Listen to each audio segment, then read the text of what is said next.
Flash back. Sankranti films లో రాజాసాబ్ అయితే అయిపోయింది. నెక్స్ట్ మనకి రాబోయే ఫిలిం మన శంకర్ వరప్రసాద్. దానికి కూడా మేము ముగ్గురం అయితే పక్కా వెళ్తాము. 2 days లో ఆ ఫిలింకి వెళ్ళబోతున్నాము. End of flash back.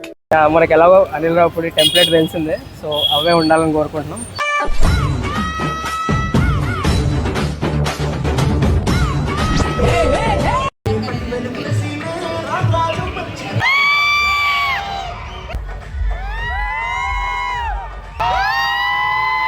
ఇక్కడ రివ్యూ ఇద్దామని ఫిక్స్ అయ్యాము. మూవీ ఫస్ట్ హాఫ్ లో చూస్తే మళ్ళీ మన వెంకటేష్ ఎంట్రీతోని యాక్చువల్లీ నాకు మూవీ నచ్చలేదు. పక్క బజారోడే అర్థమైపోయింది.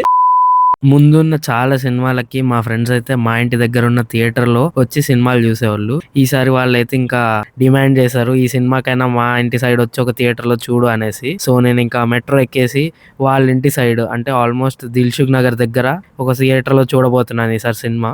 ఇది వచ్చేసి ఈసారి సంక్రాంతి సినిమాల్లో సెకండ్ సినిమా. ఇంకా థర్డ్ ఫోర్త్ కూడా చూస్తాను. So let's go. Hello guys, ఈరోజు ఫైనల్లీ మన శంకర్ వరప్రసాద్ మూవీ చూడడానికి వచ్చాను. ఈ సినిమా నేను Asian Mukhtar A2 cinemas Konark Dilsukh నగర్లో చూస్తున్నాను. సో మా పిన్ కోడ్ కూడా చెప్తా, అడ్రస్ పిన్ కోడ్ అన్నీ చెప్తా. సో మా ఇద్దరు ఫ్రెండ్స్తో చూస్తున్నాను, వాళ్ళని చూపిస్తా. సో గైస్, నేను వీళ్ళతోనే చూడబోతున్నాను మన శంకర్ వరప్రసాద్ మూవీని. ఈ వీళ్ళతోనే రాజాసాబ్ కూడా చూశాను. రాజాసాబ్ చూసిన ఒక 2 daysలోనే మన శంకర్ వరప్రసాద్ ఫస్ట్ డే చూస్తున్నాము. ఏదైనా ఒక విషయం సగం వింటానికే చిరాకు నాకు, రెండోసారి కూడా వినాలా? Just excited. యా, మనకి ఎలాగో అనిల్ రావుపూడి టెంప్లెట్ తెలిసిందే, సో అవే ఉండాలని కోరుకుంటున్నాం. సో సో మూవీ చూసి రివ్యూ ఇస్తా.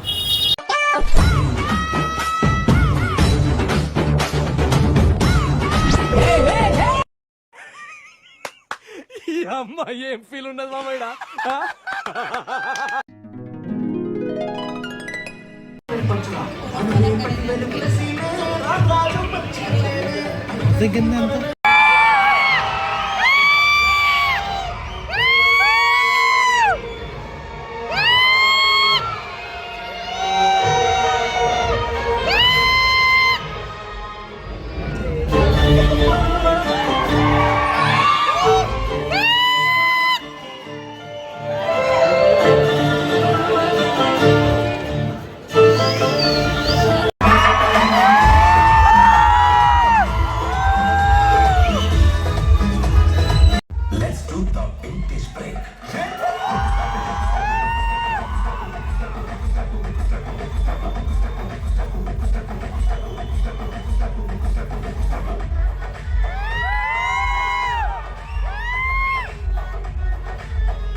సో గైస్, మేము మెట్రోకి వచ్చాము. ఇంకా మూవీ అయిపోయి మెట్రోలో ఇంటికి వెళ్ళడానికి వచ్చాము. సో ఇక్కడ రివ్యూ ఇద్దామని ఫిక్స్ అయ్యాము.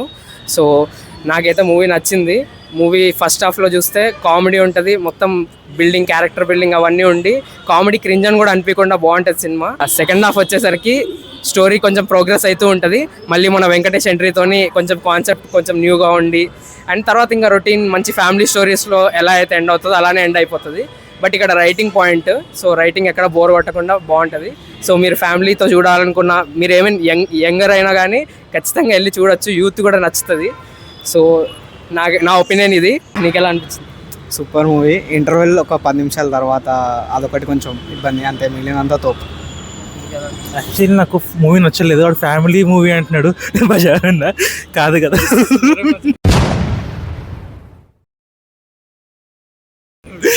యాక్చువల్లీ మూవీలో స్టోరీ లేదు, సోల్ లేదు. జోక్స్ అప్పుడప్పుడు ఓకే పర్లేదు అనిపించింది, కానీ వెంకటేష్ క్యామియో ఎందుకు వేస్ట్ అనిపించింది. అంత సోల్ లేదు ఆ క్యామియోకి. ప్లస్ మత్తు వదిలేరా కాన్సెప్ట్ తీసుకుంటాడు, సీరియల్ కాన్సెప్ట్. ఆ సీఎం సాగుతూ ఉండే, సో అది కాపీ అనిపించింది. Overall average movie. But family నుండి నన్ను నచ్చుతుందంటే నాకు ఇది నచ్చలేదు, యావరేజ్ అనిపించింది. యాక్చువల్లీ నాకు ఏ మూవీ నచ్చట్లేదు, అంటే స్టోరీ వాళ్ళు దేనికి రావట్లేదు, చూడడానికి రావట్లేదు, అర్థం కావట్లేదు. మీరు కామెంట్స్లో చెప్పండి. సో ఇటు పక్క బజారోడే అర్థమైపోయింది.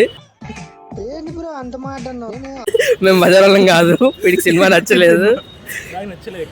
హానెస్ట్ ఎక్కడ బోర్ కొట్టలేదు. ఒక సినిమా నచ్చాలంటే బోర్ ఫ్యామిలీ స్టోరీ రాదు అది. హానెస్ట్లీ మీరు ఫ్యామిలీతో వెళ్దాం అనుకుంటే కాదు మీరు ఫ్యామిలీతో వెళ్దాం అనుకుంటే అర్జెంట్గా టికెట్లు బుక్ చేసుకోండి, మీకు ఖచ్చితంగా నచ్చుతుంది.